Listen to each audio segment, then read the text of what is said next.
Success, as I have told you time and time again, does not bend for the man who quits. It does not show itself to the man who walks away from his own decisions. It bows only to the individual who forces himself to continue, not when it's convenient, not when it's simple, but when it is most difficult, when every part of him wants to give up. Because true persistence is not an act of ease. It is a deliberate and violent overthrow of the weak self. It is the most noble form of self-discipline, the refusal to let circumstances decide who you are. Now, I want you to listen carefully. The great test of your life is not whether you can get started, it is whether you will keep going when everything becomes uncertain. That is the line where most men stop. They call it burnout, they call it wisdom, they call it timing. But in truth, it is nothing more than surrender. And if you surrender once, you will surrender again. You are building a relationship with resistance. You are training your mind to interpret struggle as a signal to stop rather than a sign to press forward. What you do when you don't feel like continuing, that's the real measurement of your potential. That's the dividing line between those who say they want something and those who are willing to prove it. The proof isn't found in your plan. It's not in your ambition. It's in your movement. Do you take the next step when the feeling is gone? Do you carry the vision when it gets heavy? Do you remain committed even when no one is watching? You cannot afford to live by emotion. You cannot afford to wait for conditions. The man who waits is a man who wastes. And the man who wastes time, energy, and discipline for the sake of temporary comfort loses the very thing that would have given his life power. Your life becomes power only when it is controlled by principle, not feeling. And the principle is this: you made a decision, and now you must honor it regardless of how long it takes, how difficult it feels, or how quiet it gets. You may say, "I'm tired." You may say, "Nothing is working." But I ask you this: how do you measure progress? Do you measure it only by results? Do you measure it only by outcomes? Because if so, you will always stop when the result delays. But the man of persistence understands something deeper. He knows the soil takes time. He knows the harvest does not appear just because the seed was planted. He is not discouraged by silence. He is not shaken by delay. He knows that time is not his enemy. It is his test. Most men misunderstand the nature of pressure. They see it as a barrier. But pressure is a gift. It is the proof that you are moving forward. It is the fire that hardens your identity. Every time you face it and keep going, you gain something no man can give you, a deeper trust in yourself. You begin to look in the mirror and see someone who does not waver, someone who does not fold, someone who can be trusted by himself. And that trust is everything. That trust gives you clarity. That trust gives you courage. Because when you trust yourself, you no longer require perfect plans. You no longer demand easy paths. You no longer wait for ideal timing. You simply execute. You build. You endure. And you do so with your head high. Because you understand that the path to greatness is not paved with comfort, it is paved with consistency. There will be a voice inside you, one that says, "You can stop now." One that whispers, "This is too much." That voice is not your enemy. It is your test. That voice is not here to destroy you. It is here to see if you believe your own commitment, because you will never rise above your ability to stay true to yourself when no one else is holding you accountable. You must learn to be your own standard, your own structure, your own demand. You must become the one who holds yourself to the highest expectation. Because if you do not demand the most from yourself, the world will offer you the least. If you are not willing to discipline yourself, life will do it for you, and its consequences are always more severe than your own. You must push beyond your preference. You must push beyond your comfort. You must push beyond the point where most men stop and say, "That's enough." Because enough is the enemy of achievement. Enough is where dreams die. Enough is where regret is born. You are not here for enough. You are here for the highest version of yourself. And that version is not found in ease, it is found in effort. Sustained, deliberate, unapologetic effort. Force yourself. Force yourself to take one more step when your mind says, sit down. Force yourself to repeat the process again when it looks like nothing is changing. Force yourself to wake up with discipline, not emotion. Force yourself to move, not because it's easy, but because it's required. That is the difference between ordinary men and exceptional ones. Ordinary men live within the boundaries of comfort. Exceptional men expand through discomfort. They force themselves forward, not because they want to, but because they've decided to, and decision is everything. A man who has truly decided no longer looks for options. He no longer questions his path every time the wind shifts. He no longer debates himself. He moves forward with finality. With finality comes focus. And with focus comes force. And with force, the walls that once looked impossible begin to break. But the breaking never happens for the man who quits. If you quit, you teach your subconscious that quitting is a solution. And once it accepts that message, it will feed it to you every time life becomes difficult. But if you train it to see quitting as betrayal, it will stop offering it as a choice. Your mind is your servant, but only if you make it so. If you don't, it becomes your master, and it will guide you down every path of least resistance until your potential is nothing more than theory. But that is not your path. Not anymore, because you are waking up to something higher. You are beginning to understand that the man who finishes is not the one who always had the most motivation, but the one who simply refused to be led by weakness. He mastered his own momentum. He commanded his own action. And because of that, he earned what others only dreamed of. Your next breakthrough will not come because you feel better. It will come because you acted better. Your next level will not come because the world made it easier. It will come because you forced yourself to become stronger. You do not wait for doors to open. You build them. You break them. You become them. That begins now. It begins with the next hour, the next decision, the next act of discipline. It begins the moment you silence the voice that says, you don't have to do this. Because yes, you do. You have to do this if you want peace. You have to do this if you want pride. You have to do this if you want to live a life that does not haunt you. You must move forward, even when it's hard, even when it's lonely, even when you feel nothing changing. Because something is changing. You are. And the man you are becoming will one day thank you for not quitting when it would have been easier, smarter, and safer to walk away. You forced yourself, and that decision changed everything. There is a law as old as time. The man who learns to command himself in the absence of ease will inherit what others only beg for. That law does not favor the man who starts strong. It does not reward the man who speaks loudly. It shows up for the man who finishes. And finishing always demands that you force yourself to continue long after you would have once stopped. You are not here to perform for emotion. You are here to transform into principle. Emotion will tell you it's too late. It will tell you to pause, to wait for the right moment, the right energy, the right signal. Principle tells you none of that matters. Principle commands you to act not because it feels right, but because it is right. And that is the kind of standard that separates temporary progress from permanent transformation. Ask yourself this. When it gets hard, who are you? When it's quiet, when nothing is changing, when the reward seems hidden, who are you then? Because who you are in those moments is who you really are. That's where discipline is proven. That's where identity is forged. And that's where most men fall short, not because they couldn't, but because they never forced themselves to stay long enough to find out what was waiting on the other side.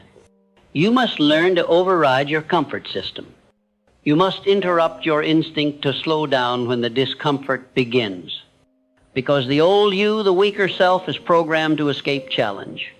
He is conditioned to turn around when uncertainty shows up, and that version of you must be replaced. Replaced not by wishful thinking, not by reading, but by action. Repeated, forceful action. Doing what needs to be done regardless of how it feels. You do this not just once, but over and over again until it becomes your new instinct.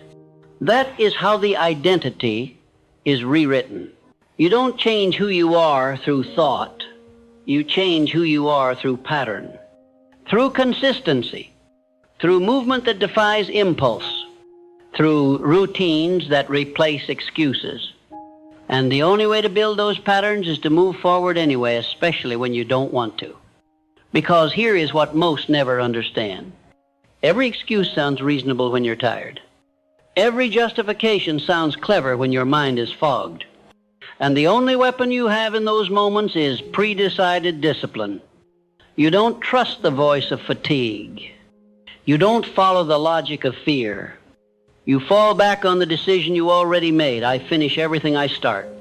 And that one line, that one vow can become the foundation for your entire breakthrough.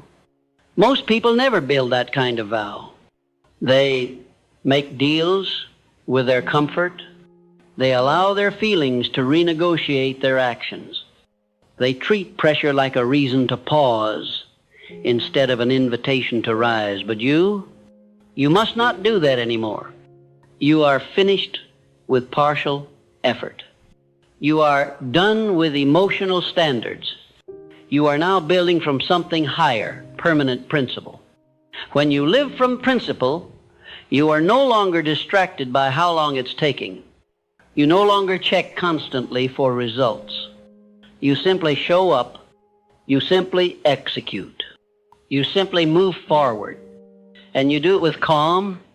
You do it with clarity. Because you finally decided that your value is not based on whether you feel like working today, it is based on whether you keep your word.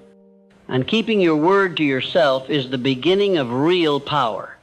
The man who can trust his own decision is a rare man, because most people lie to themselves all day long. They say they'll start tomorrow. They say they'll stop quitting. They say this time is different. But nothing changes. Why? Because they've trained themselves to break promises to their own mind. But you're no longer one of those men. You are learning to trust yourself again, not through perfection, but through persistence. Not because every day is easy, but because every day you show up anyway. And that act alone begins to build something unstoppable inside you. The understanding that no matter how you feel, no matter what's going on around you, you can be counted on. And that belief in yourself is worth more than gold. Because belief fuels movement. And movement creates results. And results bring more belief. And eventually you reach a point where discipline becomes who you are, not something you try, but something you own. But to get there, you must walk through the fire of inconsistency, the fire of fatigue, the fire of delay. And you must not run.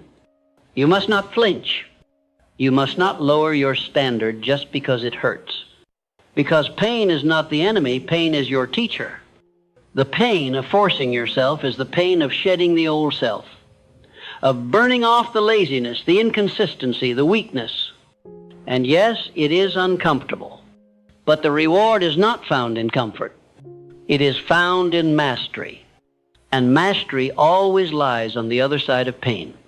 You must learn to breathe in the pressure, to welcome it, to use it, because when most men break under it, you will grow stronger.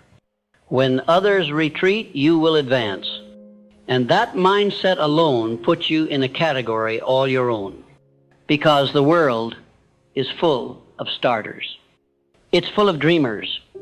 It's full of men who say one day. But very few will ever force themselves to continue on the days they don't want to. Very few will grind it out when there is no light, no reward, and no applause. But that's where the greats are born.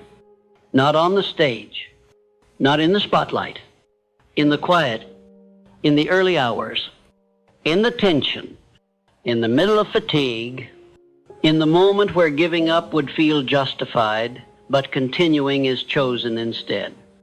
You have access to that choice every single day. You may not be able to control how you feel, but you can always control what you do.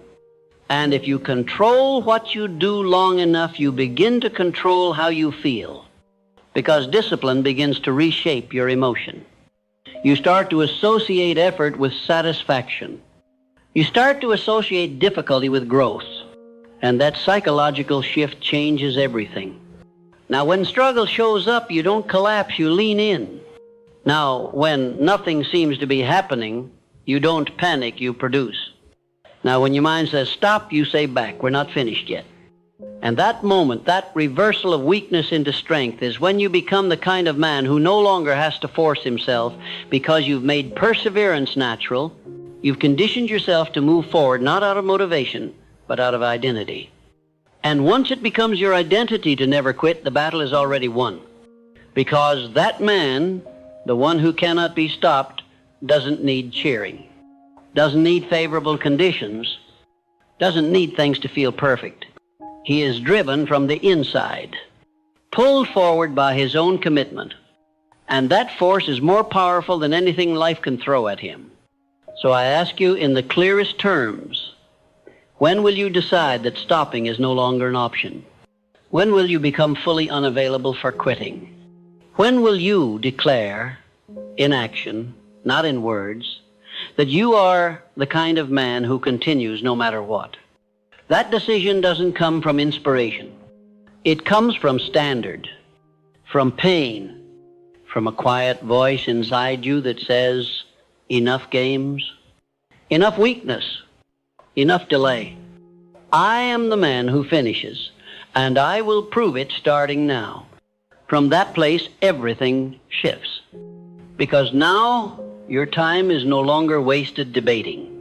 Your energy is no longer lost in second guessing. You don't stall. You don't pause. You move, and as you move, you change.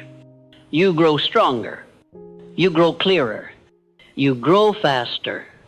You become the kind of man the world cannot ignore, because you have proven through every action that you can be trusted with results, with success, with influence. And it all began with one thing. You forced yourself, and you kept forcing yourself until you no longer had to. The man who finishes is not the one who had the least resistance. He is not the one who had the easiest path. He is the one who said, I will keep going regardless of how I feel. And the longer he walks in that decision, the more he begins to experience something the quitter will never taste: certainty. Certainty is earned, not from knowledge, not from talent, but from follow-through. When you continue beyond the moment when most would stop, something inside you changes. You stop asking if you're the kind of man who will make it. You stop wondering if you have what it takes. You know you do, because you've seen yourself push past the line you once never crossed. That becomes your new identity, not a man who tries, but a man who finishes. Not a man who gets ready, but a man who is always ready. That identity makes you unstoppable, because now your power no longer depends on external motivation. It's been internalized through repetition. And I must repeat this. You become what you practice. If you practice pausing every time pressure rises, you will become fragile. If you practice negotiating with your lesser self, you will become unreliable. But if you practice pushing, if you practice continuing, if you practice doing what you said you would, even when the feeling has left you, then you will become unstoppable. You will become dependable. You will become that rare individual who carries his vision through the fire and never lets go of the rope. You must never forget that this world is designed to distract, to offer you comfort over character, to present escape over excellence. And if you are not rooted in something unshakable, you will drift.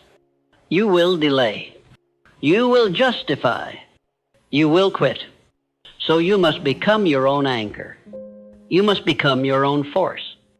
You must become the one voice in your life that is never silent, The voice that says, number 2, we are not done here.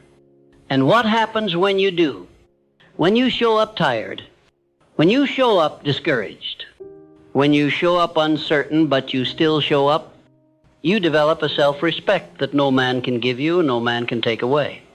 That respect is the foundation for long-term greatness, because long-term greatness is not built in sprints.